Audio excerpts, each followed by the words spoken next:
रोने लगे, कैसे आप देखते हैं?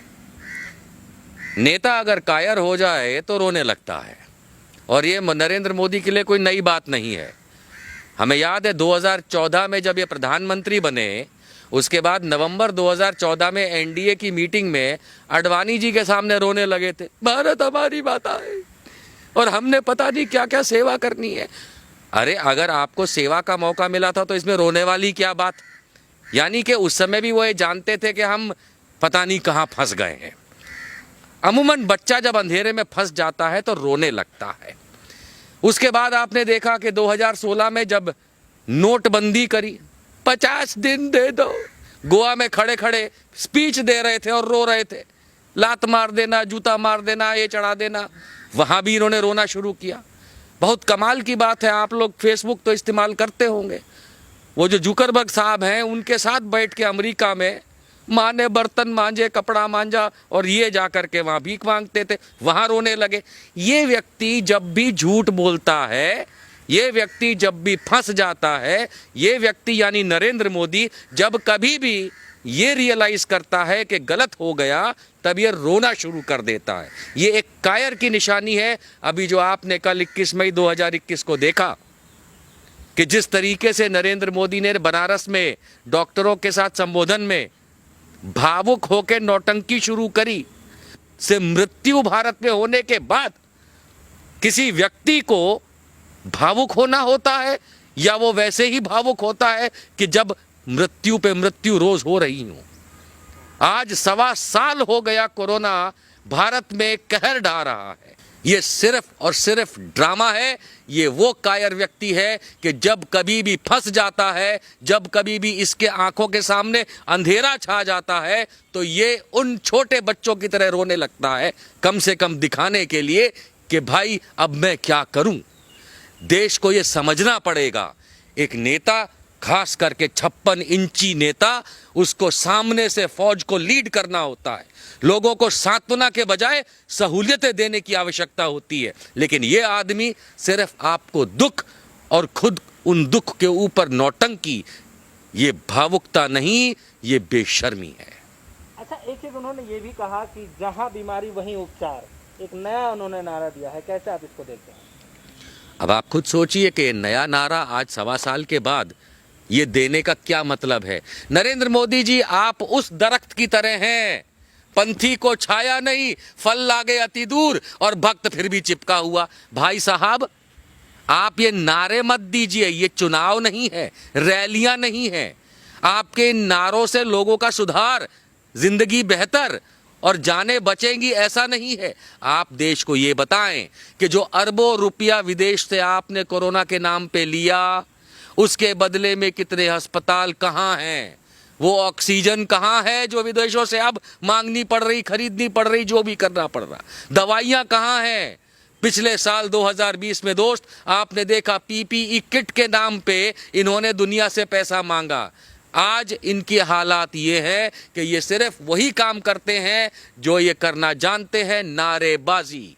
नारेबाजी से अगर देश का उद्धार होना होता तो ना नोटबंदी का नाटक करना पड़ता, ना अनुच्छेद 370 का, ना इस देश की इकोनॉमी खत्म हुई होती, और ना 1.25 साल से स्कूल बंद होते, जबकि दुनिया में सब जगह स्कूल चल रहे हैं, बिजनेस चल रहे हैं, कोई भुखमरी नहीं है। और हमारे देश में नारेबाज। अभी आपके ऊपर है कितने दिन और अंधेरे में रहना है। लेकिन इतना सब कुछ होने के बावजूद भी जो है, अगर साइंटिस्ट और हमारे देश के अगर बड़े बड़े डॉक्टर अगर इस चीज़ का इत्तला दिला रहे थे कि आप जो है चुनाव रद्द करा दीजिए।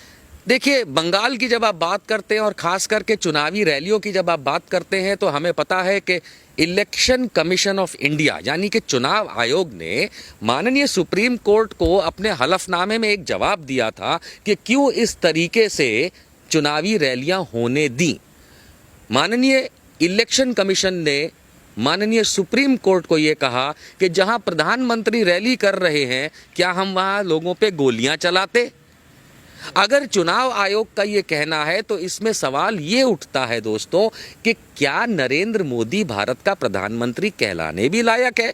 होने लायक तो बहुत दूर की बात है, क्योंकि जिस आपदा को लेकर के पिछले साल मार्च से लेके इस साल मई तक यही नरेंद्र मोदी आपको रोज डराता आया कि कोरोना घर तक आएगा, कोरोना ऑफिस तक आएगा, गमछा पहनो, मुंह आंख ढको, पता नहीं क्या क्या नाटक, थाली बजाओ, घंटा बजाओ, पता नहीं क्या क्या बजवाया। लेकिन ये रैलियां करने चला गया क्योंकि ये वहां प्रधानमंत्री नहीं था, ये स्टार प्रचारक था, ये बेशर्म आदमी था। प्रधानमंत्री एक बहुत इज्जत की परिस्थिति और पोजीशन वाली व्यक्ति होता है, लेकिन इस बेवकूफ व्यक्ति ने वहां रहते हुए एक ही काम किया, कोरोना को बढ़ावा उसी तर्ज पे दिया जैसे पिछले साल 2020 में नमस्ते ट्रंप करके किया था। और फिर आप लोगों पे तालाबंदी, लठबाजी और ये सब करके लॉकडाउन, पुलिस वाले मार रहे, ये नाटक है। इस व्यक्ति को ये नहीं पता कि ये प्रधानमंत्री है। इलेक्शन कमीशन अगर कह भी देता कि भाई रैली कर लो, आखिरकार भाजपा ने परमिशन तो मांगी होगी। इलेक्शन कमीशन सामने से तो गया नहीं होगा, नेताजी आइए आप रैली करिए। इनकी क्या मजाल, क्या हिम्मत को दाद दी जाए कि भारत के प्रधानमंत्री और एनडीएमए के चेयरमैन होते हुए इन्हें कितना मजा आ रहा था। जहां देखो आदमी ही आदमी है और अब देखो चिताए ही चिताए हैं। ये आदमी सठिया गया है, 60 के ऊपर है। प्रधानमंत्री बना के आज भुगत आप रहे हैं, मैं रहा हूं, देश रहा है और वो रो रहा है। कितने शर्म की बात है। सोचिए अगर राहुल गांधी प्रधानमंत्री होता, हेलो बीजेपी फेलोज संघियों, अगर आज राहुल गांधी प्रधानमंत्री होता, रोज के 4000 लोग मर रहे होते कोरोना से, तुम विधवा विलाप नहीं, तुम नागपुरी नाच नाच रहे होते, नागिन डांस कर रहे होते सड़क पे। राहुल गांधी को पता नहीं क्या क्या कर रहे होते अगर वो प्रधानमंत्री होता। आज तुम्हारे घर के लोग स्वर्ग सिधार रहे इसकी नालायकी की वजह से, और आप लोगों को समझ नहीं आ रहा। तो नालायक वो नहीं है, वो बहुत होशियार है। हमेशा कहता है कि बेवकूफ बनाना आना चाहिए और आपको बना लिया। आज किस बात का रोना? आज देश रो रहा है because of corona, not Modi का रोना।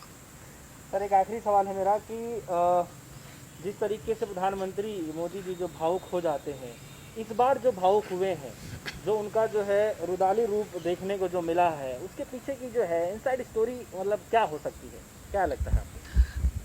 इसके लिए माफ कीजिए, इसके लिए ह्यूमन साइकोलॉजी समझने की ज़रूरत है।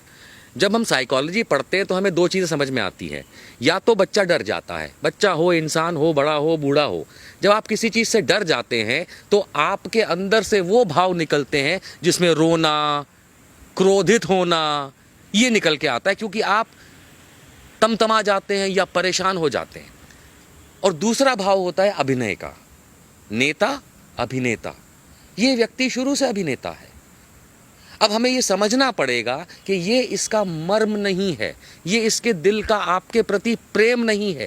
2014 से लेकर के 2021 तक ये जो रोता गाता रोतेडेंद्रू मोदी बन के घूमता है, इसका मतलब सिर्फ ये अभिनय कर रहा है। अगर इसके दिल में, हकीकत में यहाँ दिल होता और यहाँ दिमाग होता, तो ये हमारे भारत की एक एक जान बचाने के लिए मेहनत करता, ना कि अपने छोड़ देता प्रवक्ता नेता ये कहने के लिए कि फला सरकार काम नहीं कर रही, फला कॉरपोरेशन काम नहीं कर रही। इसने तो एक ही काम किया, आपदा में अवसर ढूंढा राजनीति करने का। अब इसी राजनीति में अवसर ढूंढेगी भारत की जनता तुम्हारी आपदा पैदा करने का, क्योंकि हमें जो भारत के तौर पे नुकसान होना था हो चुका है। अब सिर्फ भारत में मोदी का टाइम पूरा होना है। रोना कोरोना, बट नो मोदी का होना।